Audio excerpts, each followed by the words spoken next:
Yes, what's good, everybody? Welcome back to Veterans Minimum. I'm your host, Nick Deus, at Nick Deus10 is where you can find me. Veteransminimum.com is where you can find all things VM. And I have a special guest in the building, one of Blue Wire's very own, one of my favorite people. I don't know if I ever told you this, bro, but I was a fan of you and Andreas for a minute. And then when I first got with Blue Wire, one of the first people that Kevin Jones had told me about being a part of Blue Wire was Andreas.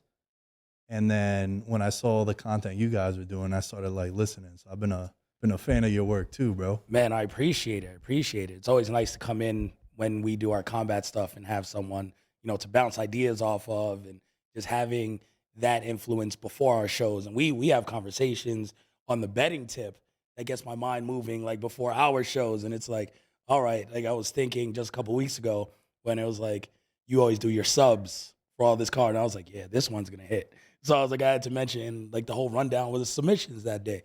So it's like one of those things where as well-versed as me and Andreas are, and we've been journalists in the combat sports realm for so long, the betting aspect of it is still so different to the point of training your mind to think in that aspect of things. Because so much of what we do is who's better, looking through tape. We've seen all these fights, who's going to win. But sometimes in the betting realm, that doesn't even matter. It's how do they win? Or, where can I find the people who are just vulnerable right here? So it's a train of thinking that it's always dope. And I appreciate what you do like every week, because that analytical mind towards everything in all sports is just like, it's a dope way of thinking and going about the sports. And that's how really trends are picked up. The trends come from, no surprise, the betting lines and betting everything. We see the NCAA tournament, all this stuff. So a lot of people fill out their brackets based on who's ranked. The bettors are closer than anyone in this tournament, just because you can follow the lines and be like, well, this upset was an upset, but it wasn't that crazy for bettors because the line saw what it was. So those people are ahead of the curve in your mind automatically, things like that. So it's dope to always watch and to listen. Dude, I love that you mentioned that, because I couldn't agree with you more. Like it's always been a conversation when it comes to sports that I always was fascinated about from a young age. Like, yeah, A team is better than B team, but are they 8.5 points better, right? How important is that extra half point? And looking at it from that landscape has always been fascinating to me. And when it comes to combat sports, it's one of those things where you can get such a big edge, because we always hear the old cliche styles make fights, right? Grappler versus striker. Well, when that happens I hate betting a minus 300 favorite. We see that a lot. To me, I'd rather take an L taking someone that's a minus 400 favorite and take them to win by finish at plus 120. Yeah. Find some value there, that betting buzzword value, as opposed to laying minus 400. I just won't do it. And if they win and it's a decision, I lose my bet, so be it. But I always like finding those different angles. And, you have so many fighters. I mean, you can name a ton of fighters where they're 20-3, but 18 of the 20 wins are by knockout. Yeah. I'm probably going to bet them by knockout, right? As opposed to bet them to just win that fight. You know how many people made money off of Charles Oliveira in his career? Like, it's just like, yeah, well, this fight's going to be a finish. Yeah. And it's just like, all right, like, we kind of know what we're going to get. If you just pick it by finish, you'll be pretty okay in any way you go. So it's one of those things where it's like, if you dig just that little bit deeper, there's a whole different level of analysis to sports, where for so much like me growing up, stats were the biggest thing. And it's just like baseball, same way, advanced analytics and all these different things. It's like, that's cool, player-to-player basis. And when you look at MMA, boxing, yeah, the stats are great. This guy lands this amount of jabs, but the betting angles of things, and he was this big of a favorite in this fight, and this big on this fight, like that shows me a little bit more of the growth of a fighter. Because it's like, all right, he dominated this guy, and his jab is great, but he's always a plus 600 against these guys. What did he do when it was kind of a pick'em on a fight? Or if whenever the guy is super talented, Terrence Crawford's a great example. Like, Crawford's always a huge favorite. I'm like, all right, well, what does he do when the fight is closer, the odds are closer. Those fights tend to go longer. So, yeah, he stops people, in which he stopped everyone at welterweight. Sean Porter went 10 and a half. You look at Benavidez, when you fought him, who was still talented, his knee was a little blown, that went 11. So it's like, yeah, Crawford's going to finish these people. But when the line is closer, he finishes them 10, 11, 12. When the line is shorter, you look at when he fights Amir Khan or someone like that, yeah, he'll finish him in 3 or 4. So now you could bet differently based on the lines to go with those stats. Instead of looking and be like, yeah, he finishes everyone at welterweight. What does it really say? So like adding that component is a game changer. Yeah, it changes everything, man. And I think a cool example, because we're both big UFC fans, and I would love for you to tell the audience about the corner, because I love how you guys break down the corner with every episode being something specific that you guys care about, which is super dope. But we saw, if we go back a couple of weeks, Fiziev, right? Yep. Going up against Gaethje.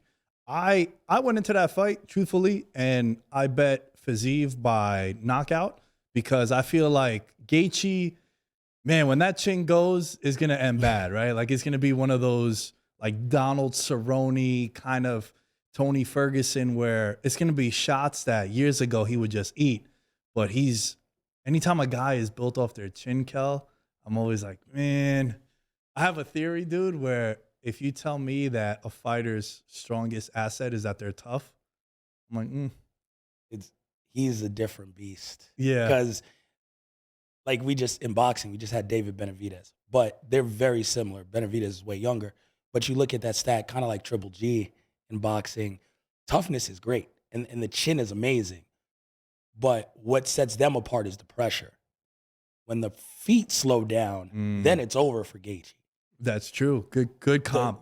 The feet are still going. Yeah. So if he wants to not be hit for any reason, he's shown lately that he doesn't have to get hit.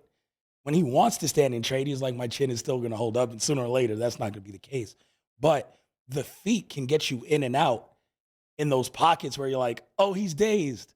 And then he still has the footwork and the quickness to get in and out. Someone who lost that in MMA is Cody Garbrandt. Yes. The feet went. It wasn't only the chin. The chin was pretty poor but after a while. But he can't what, escape when he does get robbed. Yeah, you know what else it is about a guy like Cody? I feel like he strikes me as a dude, and the way he fights, he strikes me as a dude that's had wars in the gym.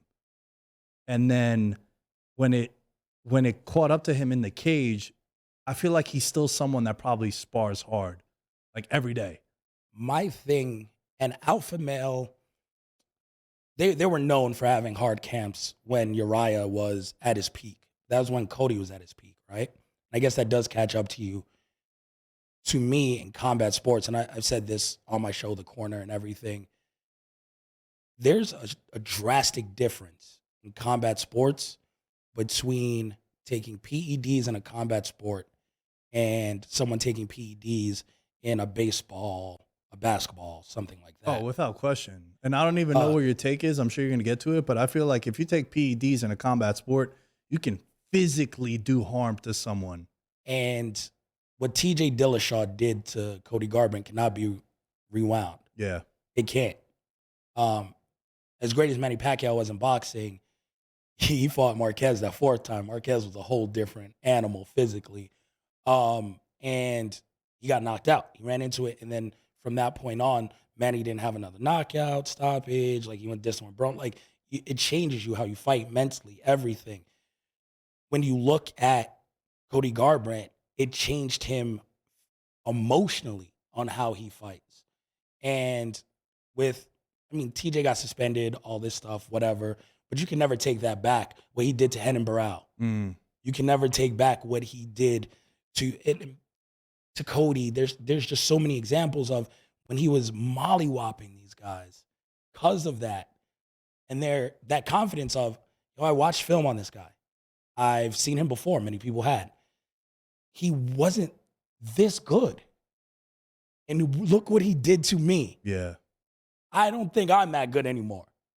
And it's like, no, bro, like he just did something to make him that much better. But he wasn't the TJ Dillashaw that fought, I think, Demetrius Johnson on their way up before he moved up. Like, before the Renan Barão fight, something changed.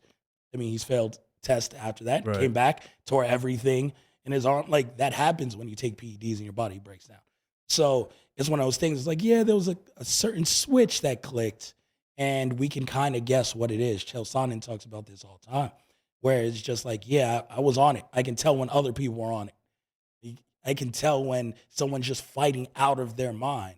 And to me, like, we focus so much on people who fail to test and everything. We don't focus enough on the people they fought before they got caught and the toll it takes on those people. So Cody Garbrandt, we just saw him dance around the octagon. He still has a contract, but he's never going to be the same. The guy's like 28, 29 years old. And that was kind of taken from him. And we've seen that. And unfortunately, whether it's been tested, proven, or talk in the background or whatever, that this person was on this person was on that, we've seen the ramifications of this. And you just see someone, you know, people aren't the same after fighting these guys when they're blown up like that. So Cody Garbrandt, to me, is an unfortunate situation, but he ran into TJ Dillashaw at the wrong time. And TJ owes him money. That's what I would say. Like, yo, Cardi, I don't know what to tell you. I would sue him for everything he's worth, because, like, I was that guy. Yeah. Then you beat me juiced up. For real. And I've never been the same. You altered my career. Crazy amount of money. Yeah. Altered because I went toe-to-toe with you. Because also now the price for him, and especially if we, because one of the topics I wanted to talk to you about is like MMA judging. And it kind of coincides with what we're talking about now, because all these guys fight at 135. Yep. There was a big main event over the weekend, Corey Sandhagen and Marlon Vera. That was a 5-round decision. I set the bar very high for that fight. I thought fight of the year. It kind of was a little lackluster, but I also think you got to give a lot of flowers to Corey Sandhagen for Vera was just not able to figure him out. Yeah. All the dancing around and all the feints and the switching of the stances. Like Corey, I think he's been the dark horse in that division for me for a while. And even when he stumbled against Sterling, like, I don't know about you, but certain guys, when they lose to certain fighters, like that aged well, right? Like, you lost to Sterling the way you did, and now this dude has just been mollywopping, to use your phrase from a couple of moments ago, everybody else in that division. It just makes that look a lot stronger, right? And then when you're looking at the 135 division, if that doesn't happen to Garbrandt, maybe he's still floating in that. Maybe he's not the champion, but he's still a top 5, or he's a main eventer, as opposed to feature prelim on the pay-per-view, where he was fighting a guy on 3 or 4 losses in a row. Trevin Jones was 5-star Jones. Like, it was basically, to use the wrestling term, it was like a loser leaves town match, in my opinion. 100%. So the issue is not only like the PEDs, which is a big topic, and there's always like a lot of funky shit. Like Volkanovski and Islam were going back and forth about it, and Dan Hooker came out about some sketchy shit going down in Australia. But the big issue and the elephant in the room is always the judging. Bro, I feel like I watch every event, I watch every fight. It gives me a reason to stay in on a Saturday night and not go blow money, even though I'm fucking parlaying. So it's like, I think I'm spending more money staying home than it would be if I met up with Kel and Andreas to get some beers. But the judging, dude. And the reason why I say I watch every fight is, even the fights that I don't have money on, it's like, I get a good idea of like, all right, that's a 29-28. I bet Vera to win by decision. And I was like, Corey won this 5-0. I was like, if you had it 49-46, I'd be like, you know what? Okay. Cool. 4-1 is okay. But bro, I go and I start doing the dishes, and they announce the judge's name, so you immediately, it's gonna be a split. And I just look up and I go, stop.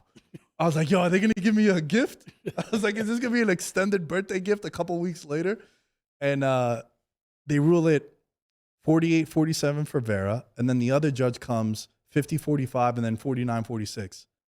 It drives me crazy when judges see it that drastic. If it was 48-47, 48-47, 47-48, I'd be like, you know what, man, cool. It's close enough.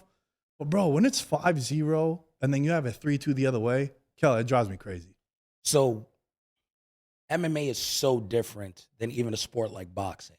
So thankfully, through my job at ESPN, I've now for the past 3 years get a different perspective on these fights. When I cover fights, it's now either in boxing from the apron, I shoot like through my phone, for social media, or for MMA, I shoot through the cage. They have like a little bench. We look through the cage. We shoot. So I was at the John Jones event. Was actually my last one, pay-per-view here. So when I watch these fights, I understand a little more on how quick the judges have to score these things. And then I also understand how different judges look for different things, and that becomes the problem. So, Can you give me an example? of course. So in baseball, there's a strike zone, pretty much nipples to knees. Right. Now, Aaron Judge's strike zone is a little, if a ball is strike, it's a little outside this way, it's a little outside that way, but there's a strike zone. Every ump knows what to look for. In MMA, every different category is its own strike zone. And then not only do they tell you to look for, is this a ball or a strike? Is this significant strike, or is this miss or anything? No, now you have to judge which one is more important to you than the last one. So kicks are their own strike zone. Okay, did he land that kick? Was that kick checked? Did this kick to the body do damage? Was it the equivalent of a jab, or was it a significant strike? Did he block in time for the head kick? If the rule is, if your forearm goes and it touches your head or your ear, it pretty much landed. I mean, bro, I don't know if you don't roll with it, then it doesn't count. I don't know if you've ever like held pads for anyone, or if you've done any sort of combat training. I've held pads and dudes are throwing kicks, and it ricochets, it hits, bro. So even when people, like when you watch fights with people and a guy throws a head kick and he puts his arm up and it hits the arm, they're like, oh, he blocked this. Like, bro, he might have broke his forearm. There's no pad on that. There's no pad. That's all bone. So judges are now looking for that. And then it's like, okay, cool. Now there's a whole different strike zone that you have to judge, which are normal strikes, punches. So different levels. Is this punch a jab or a glancing blow, or like John Jones, a blinding blow, or is it a significant strike? All right, cool. Now you're looking for that. Now you got to judge takedowns. Was this a takedown? How long do they have to hold them on the ground for it to be a takedown? What kind of impact, too? I take you down, you shoot back up. Does it even matter? Yep. Then now the next thing is, once you get the takedown, now we have to judge a different strike box, right? Like now it's, you have top control. What are you doing with it? What is the guy on the bottom doing, which is the biggest problem in MMA judging, if you ask me. If someone lands a takedown, kudos. But if you just get on top of someone and you're in top control and they're pummeling you with elbows from the bottom. The Tony Ferguson. They're winning that exchange to me. That's, if someone's an amazing jiu-jitsu practitioner and your wrestling is mediocre and you take them down, you are in more trouble than they are. Oh, yeah. Because on their back, they're fine. They're throwing up triangles and working you around. Like, you're in a threat and they may not be. Yeah. This might be where they want to be. So, dude, the Oliveira, right? Yeah. Every Oliveira fight, he gets dropped and he's just like, come on. Yeah. I dare you. Justin Gaethje refused. Yeah.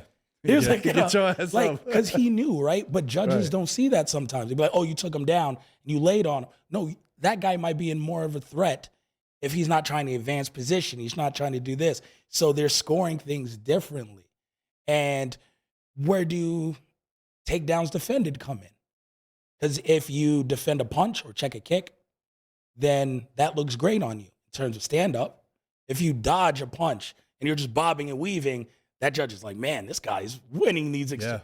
But if you stuff 5 takedowns and your sprawls are great, they don't give you any credit. Which is terrible, because that is an art in itself. It is. So it's one of those things, like, where does defense count?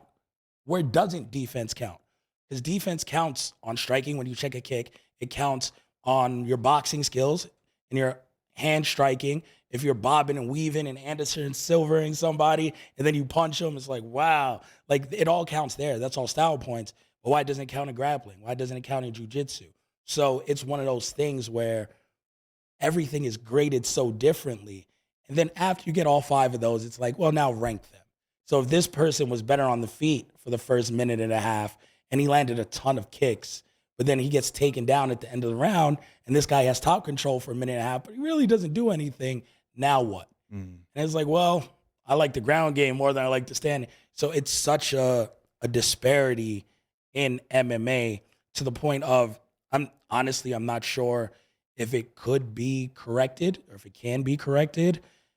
The only way I would think, and this is like a horrible idea probably, is if everyone was a different specialist in something and you kind of like combine, at least you have a specialist for everything. Because I think there are people who've done boxing before. I think there are people who've done maybe lower level club shows who understand how to judge the striking, but have never done a jujitsu tournament. Mm. They've never done a wrestling collegiate tournament or high level wrestling, Greco-Roman, anything. So they don't know what looks good and what doesn't, what is control. I think all the specialists and expertise, majority of these people are striking specialists when they are judging these bouts. I think it'd be better to maybe diversify that. And it's okay. You can have someone who's a jiu-jitsu world-class practitioner and jiu-jitsu judge striking. He can know a little bit about it, but he'll know more and have a specific area just to make you more well-rounded. That's kind of in anything, right? You want to diversify everything.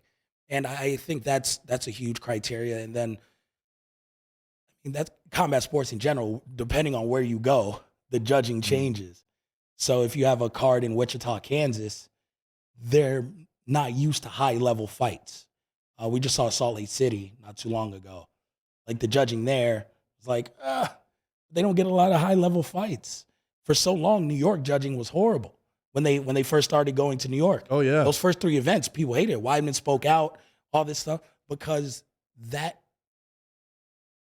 area, upstate New York, tri-state, wasn't really used to judging high-level events. They had a couple in Jersey. Yeah, it's different if you do like a high-level regional show and then you're doing UFC 212 or whatever it was. Yeah, it's completely different, right? Yeah. So those judges are like, well, all right, I'm trying to judge the speed of these punches, but it's 10 times faster than the punches I saw last weekend at the amateur MMA event I was judging, or even the boxing match. So it's one of those things where it's so hard being regional and this being a global sport, going to Abu Dhabi, going to London, going to here, to say, like, I want universally good judging. The NFL travels with their refs. Yeah. The NBA travel with their refs. We have referees here who can call the fights, and they're pretty good. But judging, it's so much tough. Like, every region has their people. They're people who are accredited by that commission, and this, it makes it so hard to regulate. What about the idea of adding more judges? So you have more opinions, more eyes on it. Because the issue that I know there's been a conversation of people saying like, oh, why not hire former fighters? Yeah. I think that's a terrible idea because you're going to have a natural bias towards someone. Dude, DC gets it all the time when someone from AKA is fighting. Yeah. Bisping was getting heat for every British fighter. He was pro the British fighter. So I don't think that's the solution because I think you're going to just have, dude, maybe, I'm a former fighter. I fought at 155 and you and Andreas were my main training partners, yeah. Right? And now I've retired for 5-6 years, but you're still fighting. I'm gonna judge your fight. All right, we weren't teammates, but you helped me out in the camp. We're humans. We have a natural bias. It's not a bad thing. It's an obvious thing. And I also think it's the right thing that you're like, yeah, bro, that's my homie. Of course, I'm going to kind of swing it a little bit for him.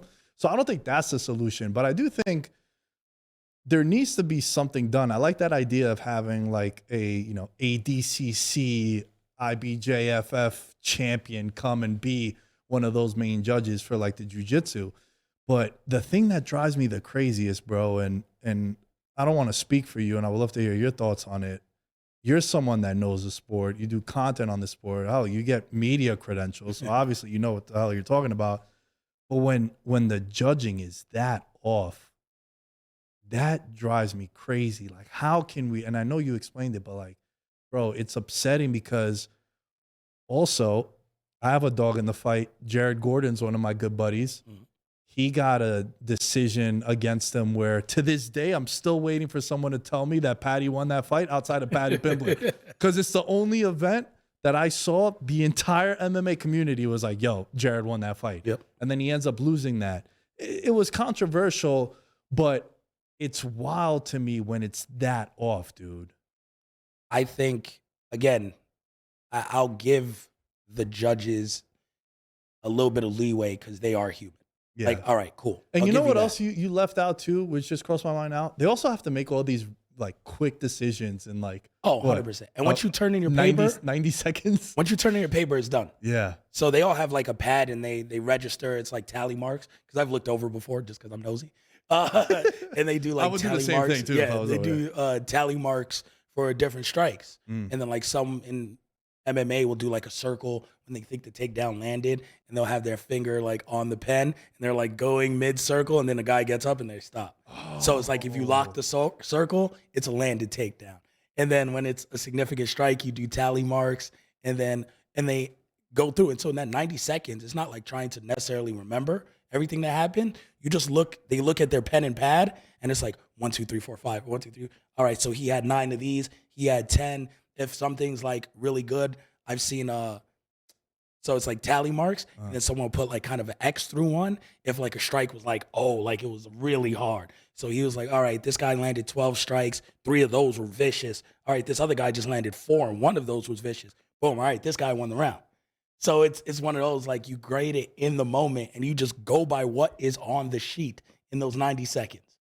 So it's not like you're sitting there trying to remember like, man, how did I feel at this moment in 2 minutes and 20 seconds into it? However you feel in that split second goes on this little tally mark chart. And at the end, you live and die by that chart. So tomorrow you may read it again and be like, damn, I closed that circle on that takedown. And it wasn't really a takedown. And you could feel that way 3 minutes after. And be like, well, damn, it was on the paper. And I turned it in. So there's no revision to it. It's such in the moment. I think one thing they have to do to make fans feel better, to make people bet on these sports now, because now it's like there's a lot of money behind this. Yeah. Controlled by 3 people sometimes. Dude, hold on. The amount of times that I've had my boys be like, I'm never betting on this shit again. Because it's the only sport of the ones that you can bet on. And sometimes some UFC pay-per-views, I spoke to some dudes that are odds makers out here in Vegas, because, you know, I got to be tapped in with those guys.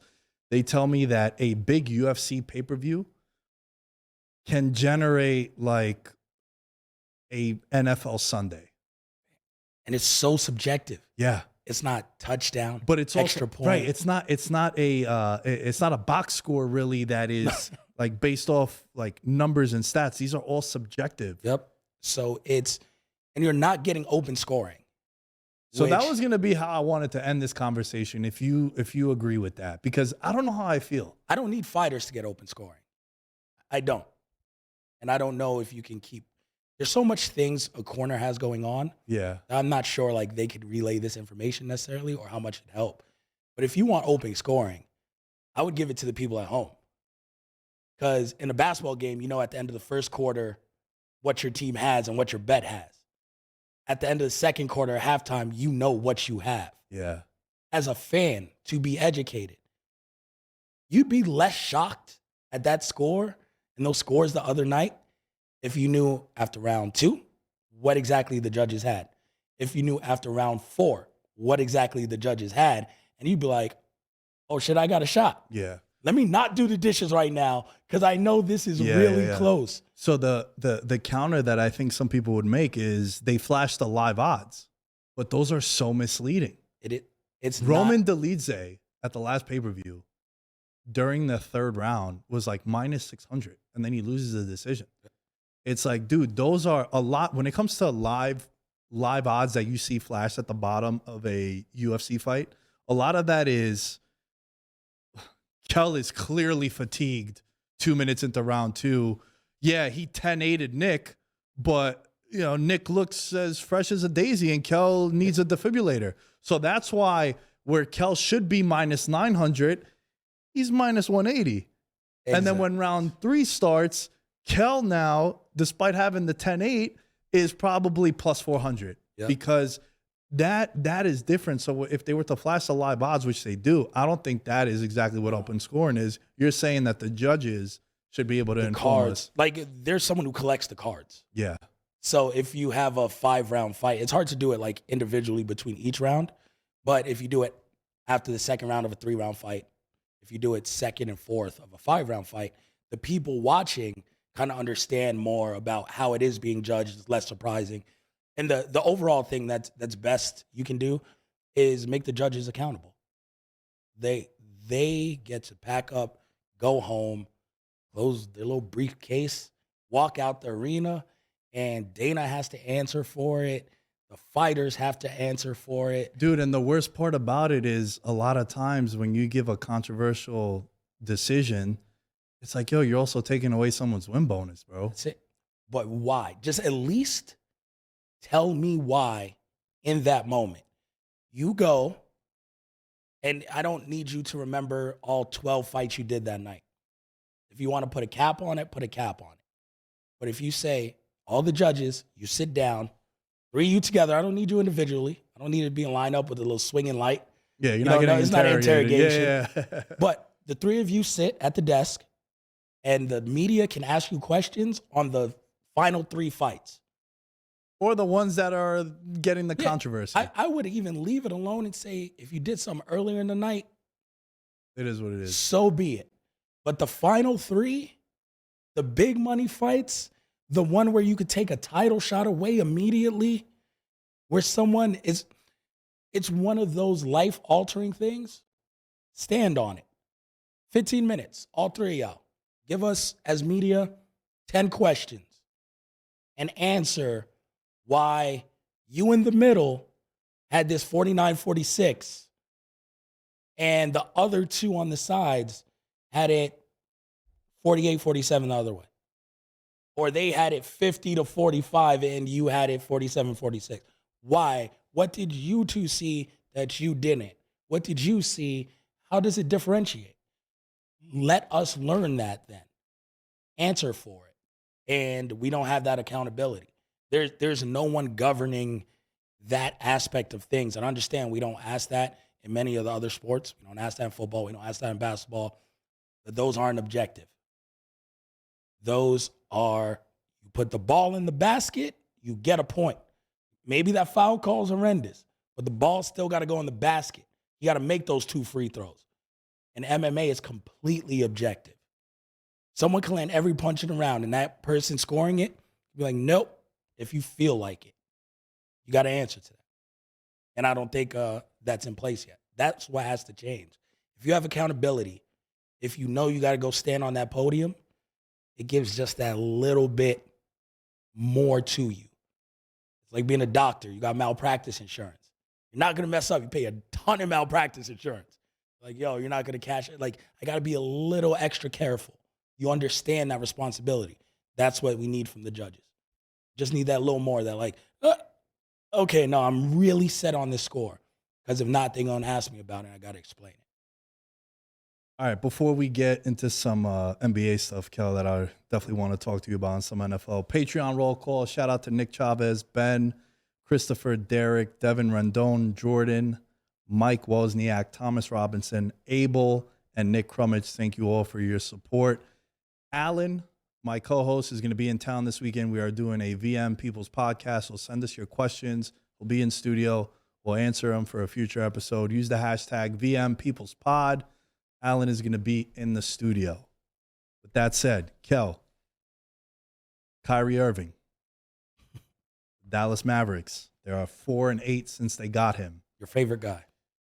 Man, I've been so outspoken about Kyrie. I think he's the best and the most exciting dude to dribble a basketball that I've seen in my lifetime. Been watching basketball for about 20 years now. I feel like LeBron is like the start of my NBA love and passion back in 2003. I still remember vividly that Kings game on TV. I'll never forget that. So that's when like basketball really started for me. And I think Kyrie is the most talented. With that said, a lot of fuckery follows him everywhere he goes. Everywhere he goes, it ends horribly. He's been on 4 teams in 7 years. And I've made this analogy in the past, mostly for James Harden when he used to be on the Rockets. And I think it applies to Kyrie Irving also, where, dude, it's 4 teams in 7 years. Kel, if I got married and divorced to 4 different girls in 7 years, we're friends. If us 2 are at the bar and I'm like, man, it ain't working out with Susie again, you'd be like, yo, bro, you know what? It might not be her. It might be you, because the common denominator is you in all this. And everywhere Kyrie has gone, it's ended horribly. excluding the COVID stuff, that's a super passionate topic. People get really outraged about that, and however you feel about it is how you feel about it. But you've had that. You've had him clearly lie to the Celtics season ticket holders, like, yeah, if y'all bring me back, I'll be back. He's out. He left Cleveland horribly. Brooklyn, it was, I'm only playing road games, and then I'm not playing because you guys asked me whose team it is, and me and Durant came here together. It's no one's team. It's our team. It's like there's always some fuckery going on with him. And now he goes to the Mavericks. And anytime you acquire a superstar, bro, you're going to give up a lot of shit for him. And that's what you're seeing with the Mavericks. They can't get any stops. Last year, they made it to the Final Four. They went to the Western Conference Finals. But now you gave up all your depth. And it's like, yo, Kyrie could bounce at the end of the year, which is wild because I feel like they're souring the relationship with Luka also if you're the Mavs. How you feeling about the Kyrie stuff? NBA is so weird, right? So, I mean, Kyrie's going to keep getting chances. Because he's talented. Because you're talented. Like, your analogy is spot on. Like, yeah, if you have 4 divorces in 7 years, that looks poor on you. But you're going to have a 5th one, and you'll always get another marriage if you're hot. Yeah. Or you're rich. Yeah. Right? Like, so that's him. He's the hot girl in the NBA. So it's like, yeah, but he's still hot. Yeah. So it's just like there's always another team willing to take the gamble. Because they're going to fall in love with the dribbling and how he can – dude, like he has stretches, bro. It's wild. He's the only guy in the league, too, where sometimes I'll watch him and I'll be like, yo, he's not even trying. And then you look up and you got 18 in the first quarter. You're like, what the hell? Where did he get 18 from? It comes down to – and I think Cleveland did it best with Kyrie, and easy to say when you have LeBron at that level of his career, right? But they understood what you needed to put around Kyrie more than what you needed to put around LeBron. And Dallas does not have those pieces because you can say what you want, but at that point, LeBron could guard everyone, yeah. Top to bottom, and was willing to do so if need be. In a pinch, you had other players who could guard. They had length at the shooting guard position. Always.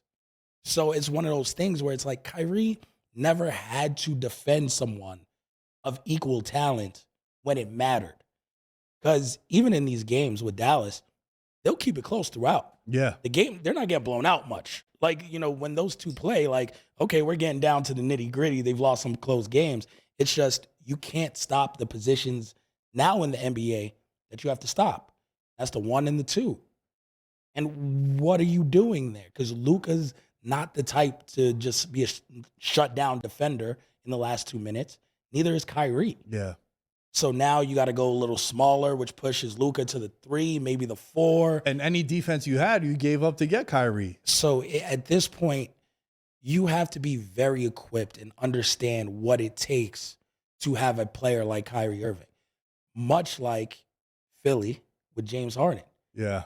It's like they gave up a lot to get James Harden, but they knew I have enough defense still that if he scores and he's in shape, we're okay. Right.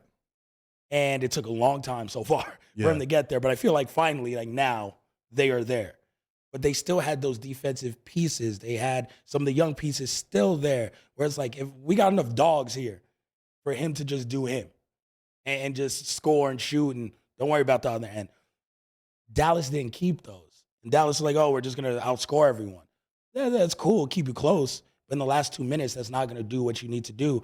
But in terms of Luka, when you have a star, you got to swing for the fences. So I get it. But it's twice now. You got to swing. Porzingis was unfortunate. Yeah. But you'll show him that no matter what, we're going to try. We're always going to try. It worked out for Toronto eventually. Right. Yeah, you know, good point. They brought in one piece.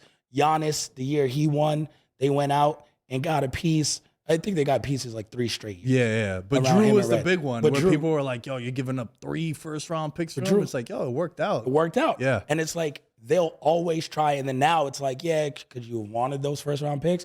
Yeah, but we'll give up the next 3. Yeah. If Giannis is going to stay, we just need one more piece and put it around, and they're still rolling. It's the teams that don't try that can kind of give you that trepidation. I don't want to put like a team on the spot, but Portland. Right. Portland is like, we're going to stay young, and they get more pieces, but they're not going out. They haven't gone out at all and made the splash around Dame at all. It's unfortunate Marcus Aldridge wasn't the same when Dame got there, and that could have been great. You know, him and CJ were great for a second, but if you were going to move CJ, you should have moved him for a bigger piece while you could. You should have gave up him and picks for something better. You know, they could have went out and put a package together for Davis or something like that. Yeah, that's what I was going to say. It's just they never made that move. They chose to keep the pieces, and Davis stayed, but you don't get anything like that. People criticize the Lakers all they want. A lot of those pieces they gave up for Anthony Davis are really good players. Yeah. The cap they moved are really good players. Randall, best player on his team. You look at Ingram, great player in New Orleans. Like, they're trying to build around him. If Zion can stay healthy, he'd be even better. But you look at Russell, came back.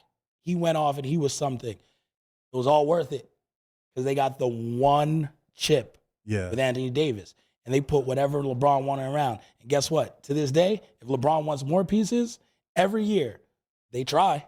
That's the thing that's so fascinating about the NBA. And it's kind of similar to like NFL quarterbacks, because if you have one, if you have a Luka, you have a Giannis, your whole objective in the draft is to find someone like that, right? So then those first round picks you're probably not going to be a lottery team if you have a top 5 guy in the league. You're most likely not, unless that dude goes down, like with Steph Curry. The year that they ended up getting Wiseman after was because Curry went down. I remember, I did the most bitch-ass move ever in my life, bro. I drafted a fantasy basketball team, Kel, and my first 10 picks, 9 of them got hurt. Yeah.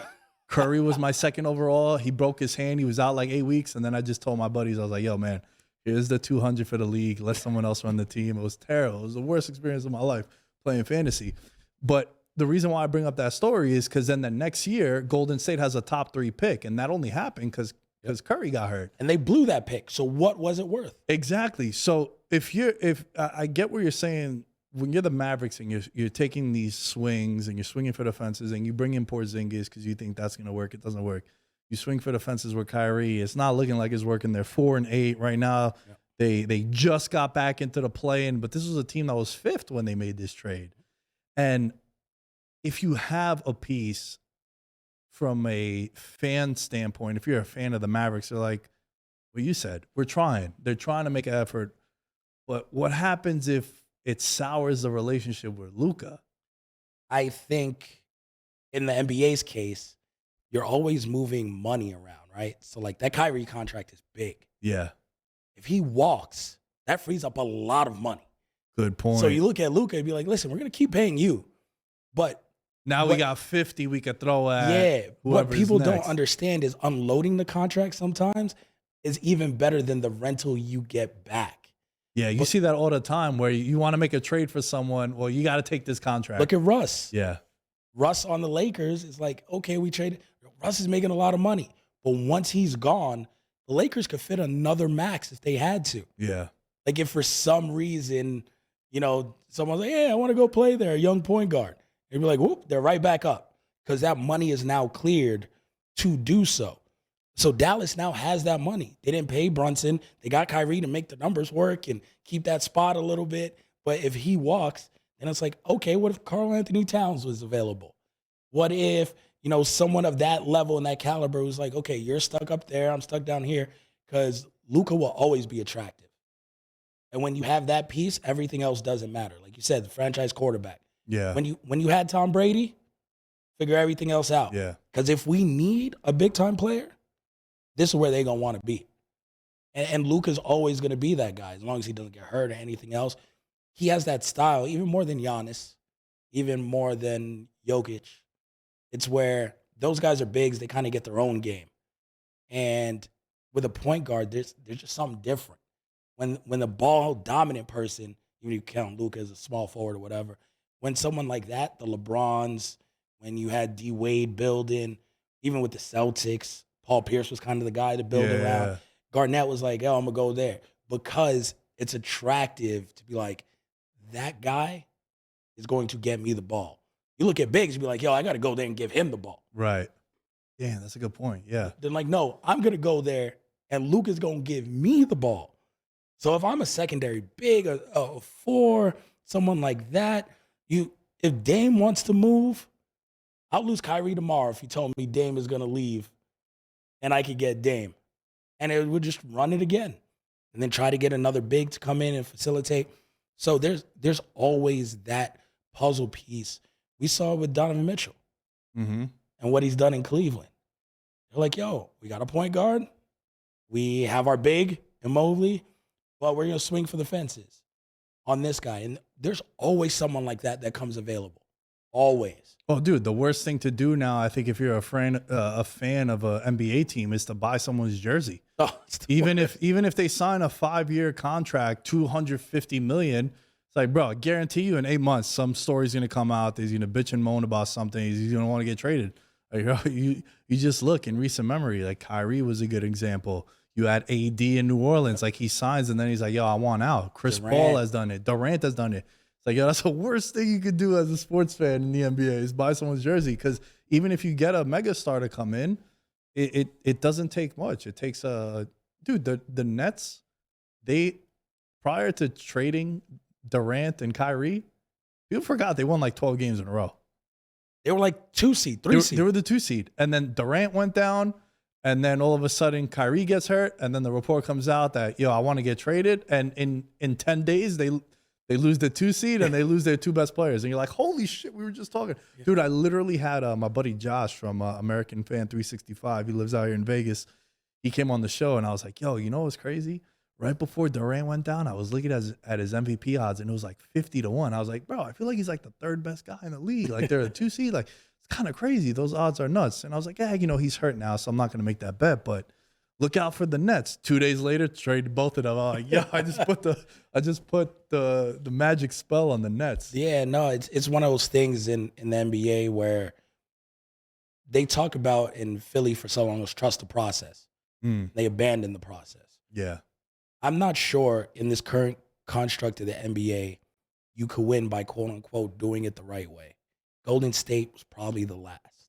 But yo, everyone always brings up Golden State and it drives me crazy because they got so lucky also. Because Golden State,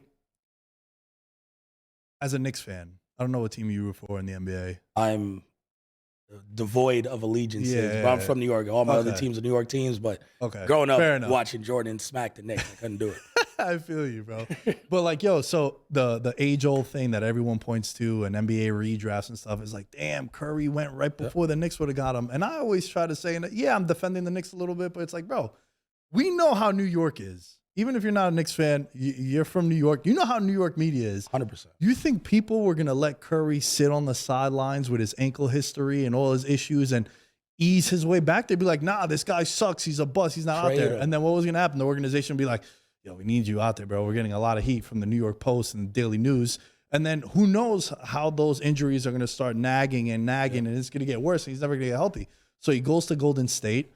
They allow him to repair his ankles and he gets the right footing and they don't rush him back. And then they get a blessing in the first contract he gets. It was like a $60 million contract. Yep. When they won that first title and he won MVP, bro, he was the 7th or 8th most expensive guy on the Warriors. Like David Lee was still on the roster.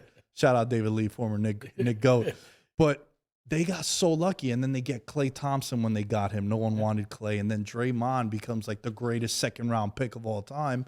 And then you go and you get Iggy, you get Barbosa, who contributed to them, and you're looking at it like, yeah, everyone wants to be the Warriors and that system and doing it the right way, but they also got extremely lucky. And I agree with you.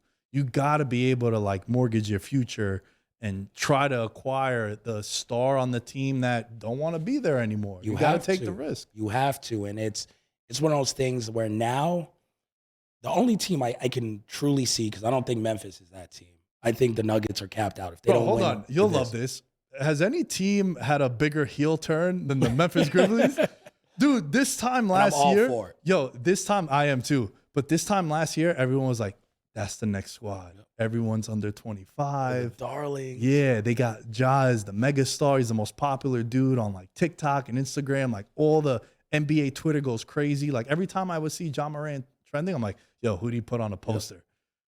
And then all of a sudden it's like, all right, Dylan Brooks is an agitator. No one likes him. He takes shots at everyone.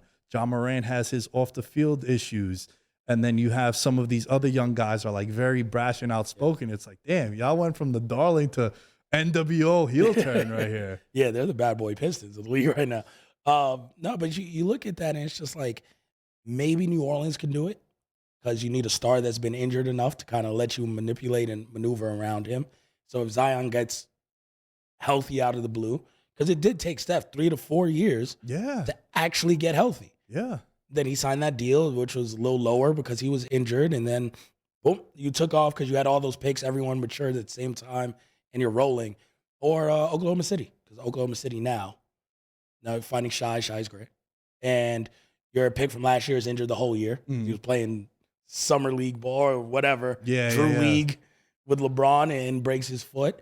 And if for some reason you get Wemby in this draft, now you look also up. have like, what, they have like 28 first-round picks? Yeah, like picks forever. It's wild. It's like over 20. I'm not So being sarcastic. if you get Wemby in this draft, and it's like, well, we have all these picks. We have our 3 core guys. We don't got to pay them for a second. We're mortgaging the future. But that's how you then have to do it. Because in the NBA, you don't need more than 3 guys. Yeah.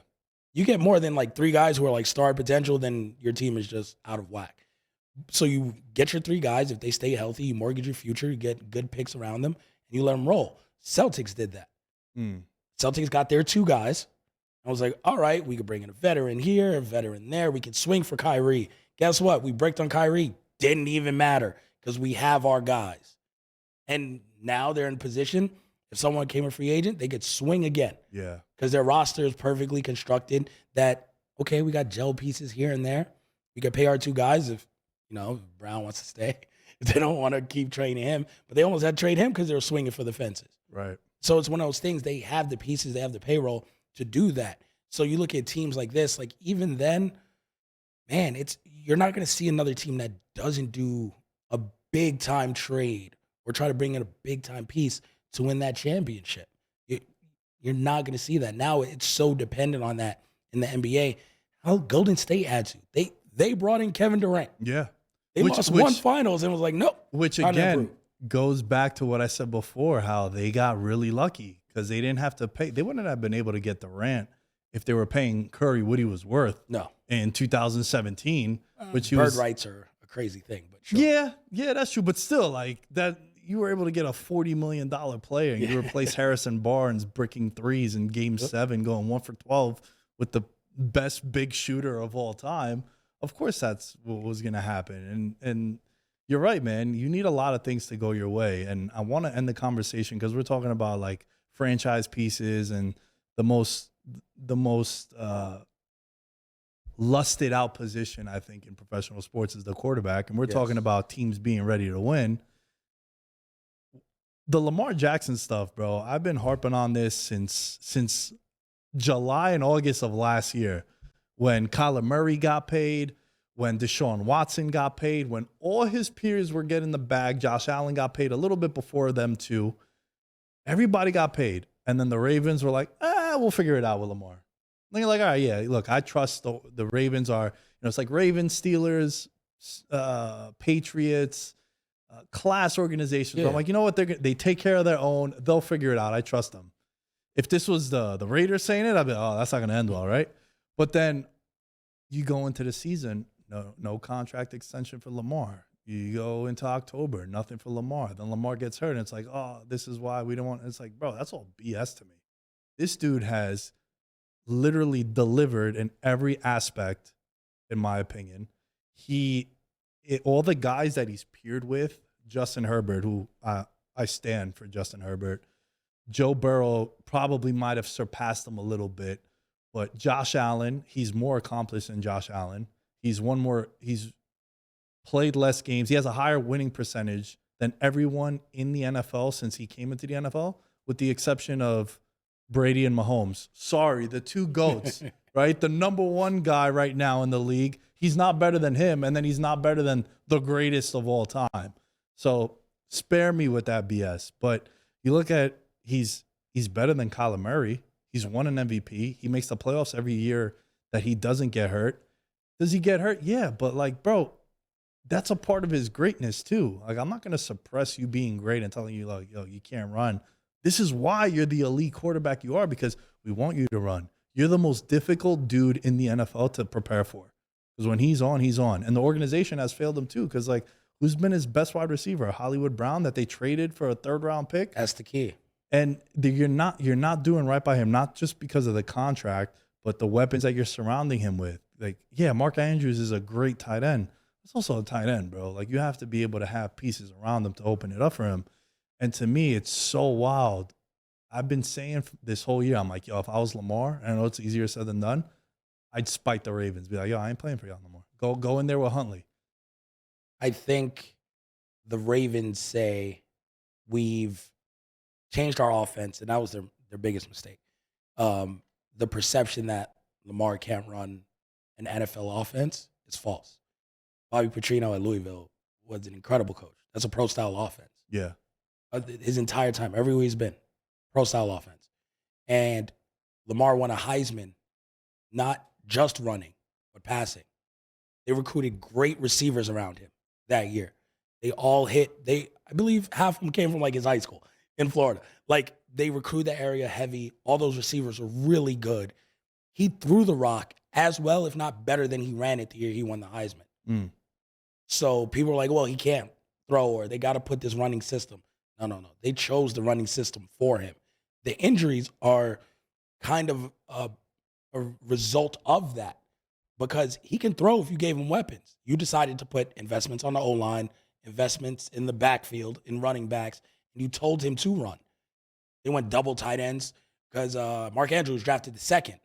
He was second tight end. That year they drafted Hayden Hurst in the first round, and then Andrews in the second with one of the 2 second-round picks. They built that offense specifically to do this, and you put your quarterback at risk. He can throw. Yeah. Like, coming into the league, he threw better than Josh Allen. They fixed Josh Allen. Congrats. But accuracy-wise, he wasn't worse passer than Josh Allen. Just did it differently. The man can throw. I'm eager to see him with a number 1 receiver, with something. I understand requesting the trade. I understand the Ravens that say, listen, we're an organization built off defense and this coach. We'll do it again because we've done it before without quarterbacks. When you do something a certain way, it's like, well, they didn't invest highly in him. Yeah. He slipped. They traded up. People act like he was a top 10 pick. They don't invest in that position. We're surprised because we see what he's done, the MVP award. Ravens are just being the Ravens. They didn't invest highly in him. They never invested around him. That's not them. If he's going to come back, you're going to come back what fits our model for our pay range for this position, and then that's what it's going to be. Or they'll be cool with Huntley. Yeah. They'll be cool getting 2 first-round picks, flipping that, getting the next quarterback that falls. They'll take what was that, Hooker from Tennessee? Yeah. Trade Lamar tomorrow. They'll take Hooker and be like, well, this is our guy. Yeah. Huntley, you start for a couple games. Hooker will be our future. Give us all the picks. We're going to keep building how we build. Yeah. The Ravens have never changed. We've changed our perception of them. When was the last time they paid a quarterback? In general, since they moved to Baltimore. We're acting like there's something they're not. Yeah, and also, like, when you look at the landscape of the receivers that they've ever had, like, who's been the best receiver they had? Anquan Bolden, which they acquired. But didn't give a second contract to. Tail end of Steve Smith, which, you know, this guy also tore his Achilles. It's like, yo, you never really invested in. And when I think of the Ravens, I think of defense and running the ball. And that's what they've tried to do with Lamar. And then Lamar with, like, Willie Snead and Hollywood Brown is winning an MVP. It's like, yo, you're doing him a disservice by doing that. This guy has, and the thing that's wild and why Lamar is pissed off, and rightfully so, is, yeah, we all know he doesn't have an agent. And sometimes, bro, like, you need to have an agent because you got to be able to have someone tell other people to fuck off. Yeah, sometimes it's okay to pay somebody a little bit of money. Yeah, it's all right. Yeah, because you don't got to keep it all. They got to be the ones to speak on your behalf and be like, yo, you know what, man? Kel, you lowballing my guy. We ain't taking that one. Yeah. No, we want $50 million. You can't go and say that because then if you end up there, you know, it's your organization. Get a different level of respect. Yeah, like just it's okay. Sometimes you need an agent. Yeah. Like, you know, sometimes you need a manager. Sometimes you just reach that level of success. But listen, he wants to do it himself. I would be okay if, like, for some reason he named his mom's, like, the manager, his agent, or whatever it may be. Like, just It's hard when it's you. Yeah. So that I get. But I'm not surprised no team has come out and paid the money because, one, there's no reason to do that before the draft. Because after you get Lamar, your worst pick is going to be 20, Right. 21. Yeah. So if I'm drafting this year at 4, 7, 8, I'm not giving you any of those. No, you're bugging. I will wait until the day after the draft. He will still be on this franchise tag. I will negotiate with him, and you will get my future first 2 rounders, which is going to be like pick 26 and pick 29. And I'm going to draft the last missing piece that I need to make him great. Right now, if I'm Atlanta, I look at the draft, and people like pass rusher, all this stuff. I'm like, yo, who's the best receiver right now? And I'll be like, okay, give me the kid from TCU. Works a little in the slot. He's big. He's 6'4". All right. Yeah, we have other holes. I'll figure that out later in the draft. Give me him. Everybody else on a rookie deal. Mm-hmm. Everyone. Cool. Give me him. We have London. We have Pitts at tight end. We re-signed the left tackle. Day after the draft. Round 2. Day after the first. Round 2. All right, Lamar. Here's the deal. How much you want guaranteed? Let's do it. Because I don't got to pay London and Pitts for this long. I'll give you whatever you want, 3 years guaranteed. Because I don't got to pay nobody before then. All right, you want 150 mil guaranteed, 50 a year, and then let's do 5 years. So 250 spitball. 250 for 5 years, 150 guaranteed. If we get to the other years, we get there. Yeah. But you're above market. Yeah. I ain't paying nobody else. And when you're a quarterback, you're probably the only position in the NFL where you kind of outlive your contract. Right? Yeah. Like if you sign 5 for 250 and 150 is guaranteed, chances are, unless you completely shit the bed, you're gonna play out that contract. You're probably gonna renegotiate after like year 2 and be like, after year 4, we ripping it up. Yeah, or after year 3, we ripping it up. Here comes an extension. Now I want another 200 mil. Cool. More guaranteed, guaranteed. We saw the same thing with Daniel Jones. Yep. That's a 2.5 year deal. Yeah. But if he plays to his capability, it'll be worth the 160. We ripping it up. He's gonna start over again. We're gonna give him even more money. So that's fine. Or we see quarterbacks like Patrick Mahomes are like, we can rip this up after year 3, and I'll take a little less. He has so many outs in his. Yeah. Tom did it every 2 years. Now we're ripping this up. Give me a signing bonus. Yeah. That'll put the money in my pocket. That loophole. And then we'll keep going to make the team better. But the thing with Mahomes and Brady is that they went out and they acquired pieces to entice them both to be like, yeah, always. Yo, it'd be dope for you to take some less money because here comes Randy Moss. Yeah. And you're like, oh, okay. Yeah. Wes Welker also? Dope. Dante Stallworth? Cool. But if you're Lamar now and they're telling you, yo, we want to pay you $30 million. All right, are you getting me D-Hop? Are we trading for D-Hop? Are you gonna try to, hypothetically speaking, are you gonna get me Devontae? Yep. Yeah, I might be more inclined because I'm also a quarterback, so my money's big money. Yep. And like we were just talking about before, I'm probably gonna play out my contract anyway. So it's wild, man. It's wild. It's like, what more do you need this dude to do? I don't know. He makes the playoffs. Bro, they were the 1 seed in 2021 when he got hurt. Yep. And then they lost 5 straight. So they didn't. That's when who was it? Who was that team? The Titans were the 1 seed. It was like worst 1 seed ever. They were tied for the 2nd seed this year when he got hurt. Yeah. They're on a roll. Like, he doesn't lose. Again, if I'm he's Atlanta, won 70% of his games, and he's won an MVP. And let's also talk about this too. He ain't Deshaun Watson, the off the field stuff. He's a class citizen. Like, there's no sketchiness around him. There's nothing crazy. He addresses the media. He had that video that went viral with the kid that had autism that wanted to meet him, and he was hugging him and all that. And they've given Deshaun everything. Right. And it's like, bro, what do you want this guy to do? Like, he was an MVP. He's more accomplished. He's younger. Like, dude, what? Face of your franchise. It's so crazy. The NFL. He's the most underappreciated quarterback of this era. Oh, that's tough. What I mean by this era, I mean like in the last decade, I can't think of anyone that's gotten more heat and has been as good as he has. You have to ask the tough question of, what do people in charge still want their quarterback to look like? And it's not just, it was being a black quarterback, right? It's not just that now. It's, okay, Josh Allen came in as a runner. Runs a little bit. They stopped that. Mm. Like, they gave him the receiver. They brought all this in. That's not what he's known for. They stopped that quick. DJ was a runner for us last year with the Giants. They're going to stop that. Yeah. What do they want a quarterback to look like? At this point, kudos to NFL. They're getting a lot of quarterbacks.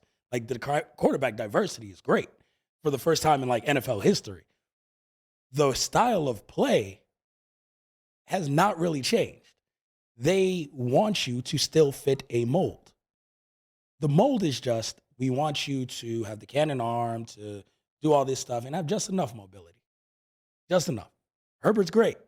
Cannon arm, slinging around the yard, got enough mobility. Yeah. Just enough to escape. Well, that was the thing, to go back to Daniel Jones. The thing that I always loved about Daniel Jones is that he's a 2020 NFL quarterback, in the sense of, all right, he has his flaws, but it's 3rd and 8. He could pick it up on the ground. Like, the days of the Tom Brady, just pure pocket Peyton Manning passer, like, nah, bro, you got to be able to be mobile. Like, that's what the game is now. Joe Burrow got a little giddy up. Yeah. Like, Joe surprised you. Joe will rip off for 20 if you let him.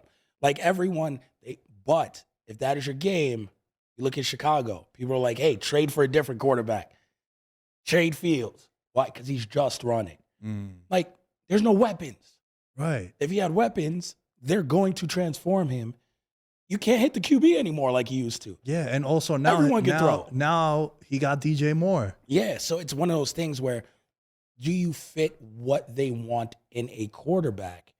Because the unfortunate truth of it is that points equal money. The rules suggest so.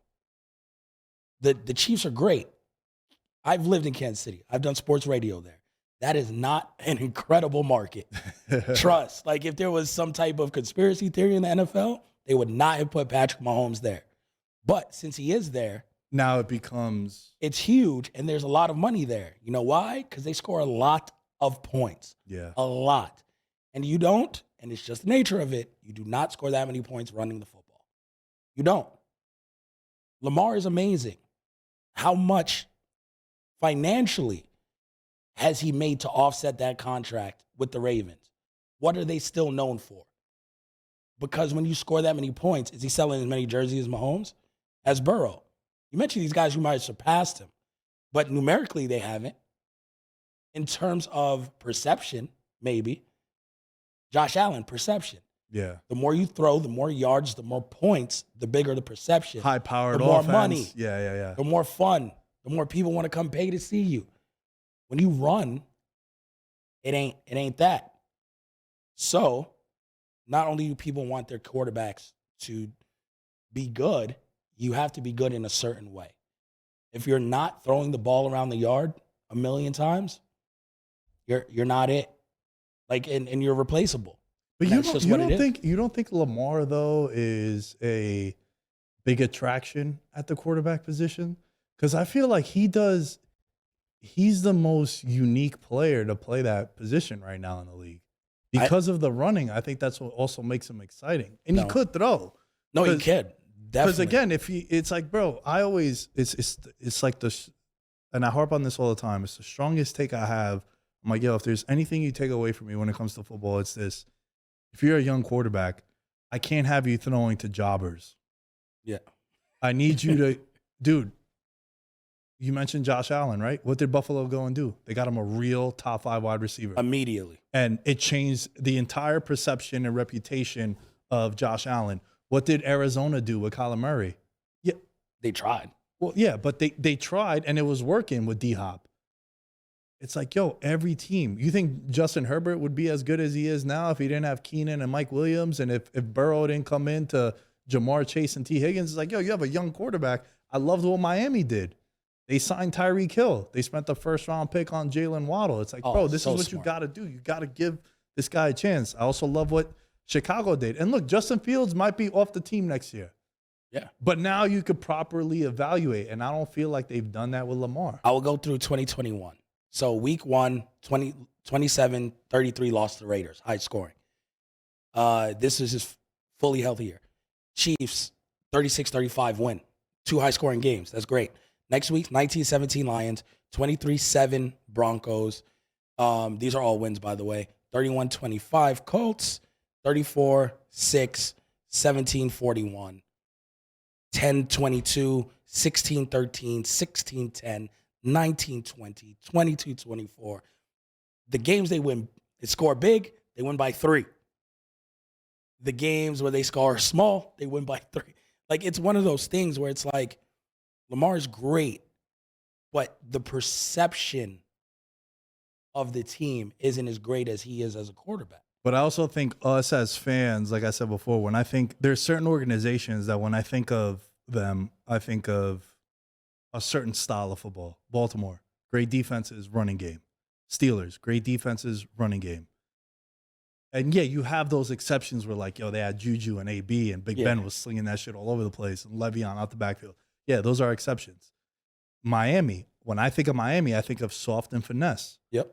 Chargers, the same thing. I think of just always, like even with Phillip Rivers, like, bro, I've won so many fantasy football championships.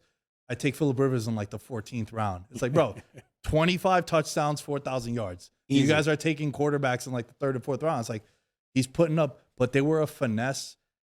They were a finesse team. The LA Rams, when they got Stafford, it's like, yo, this is a finesse, high-powered offense. And then, yeah, they have Aaron Donald, but like you weren't really afraid of the Rams defense. But there are these teams where you think of them and they have that reputation to them. Like, bro, we're Giants fans.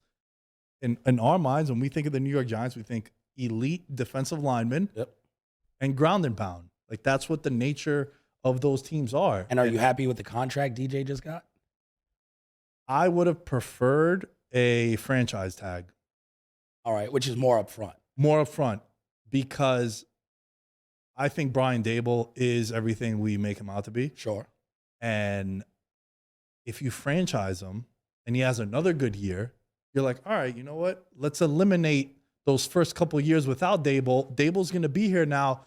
He's worth $40 million. I then ask you, if, say we made the playoffs, but we lost to round 1, but DJ went out and had 35 passing touchdowns, 6 rushing, 4,500 yards passing. I think those are like Herbert numbers or Burrow numbers or something. Yeah. Lawrence was up there. They, some of the teams that struggled or lost early.